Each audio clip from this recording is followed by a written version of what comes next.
किसान भाइयों, आप सभी का स्वागत है। आज हम कोसा 18-231 गन्ने की किस्म जो 2 बार लगाई गई हैं, एक अगस्त के महीने में और मार्च के महीने में, उनको बताएंगे।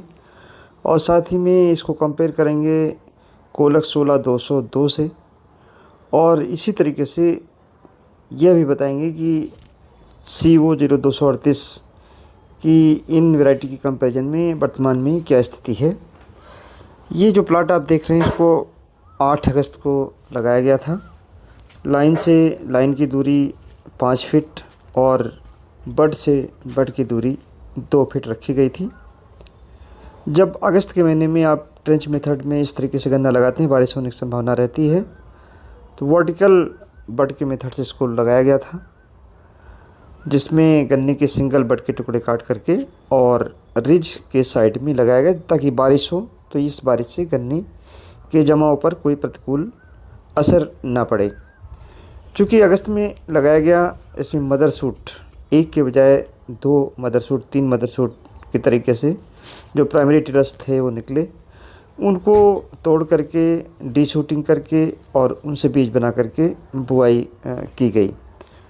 इस समय अगर हम गन्ने को देखते हैं, मैंने इसमें फ़ोटो भी डाला है खड़े होकर के भी, तो इसकी लंबाई करीब 9 फीट के आसपास हो रही है। पत्तियाँ 18-231 की चौड़ी हैं। टिलर्स मोटे हैं। हालांकि इसमें टिलरिंग बहुत ज़्यादा हुई थी, इसलिए आपको दिखाई पड़ रहा होगा कुछ टिलर्स पतले दिखाई पड़ रहे हैं, लेकिन अगर देखा जाए तो गन्ने में यूनिफॉर्मिटी है। पत्तियों की चौड़ाई अच्छी है।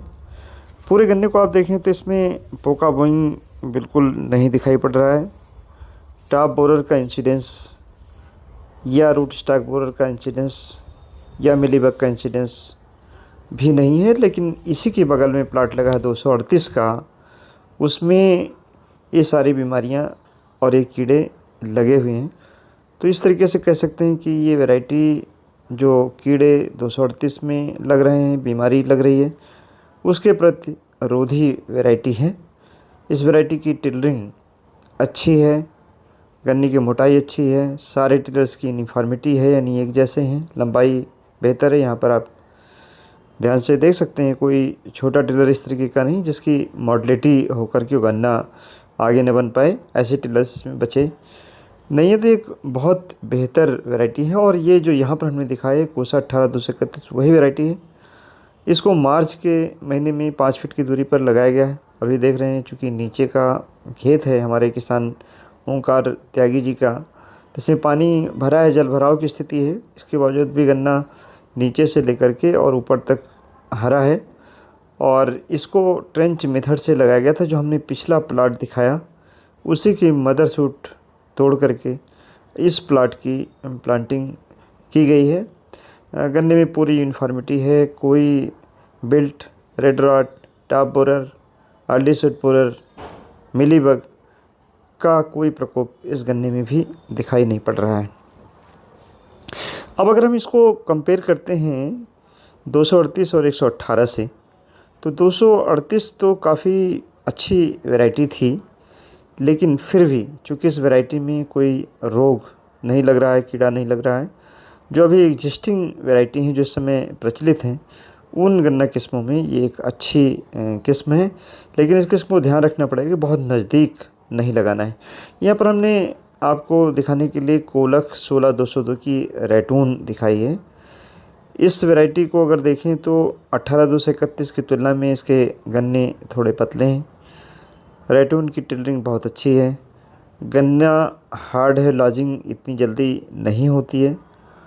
और ख़ास बात इस वैरायटी की ये है कि इसमें रेड रॉट बिल्कुल नहीं दिखाई पड़ रहा है, बेल्ट नहीं दिखाई पड़ रहा है, यानी कम लागत वाली गन्ने की किस्म है। लेकिन इसमें भी वही सावधानी आपको बरतनी है कि गन्ने को बहुत नज़दीक प्लांटिंग ना करें। अगर नज़दीक प्लांटिंग करते हैं तो इसके टिलर्स पतले हो जाएंगे और 18-231 से भी ज़्यादा पतले हो जाएंगे।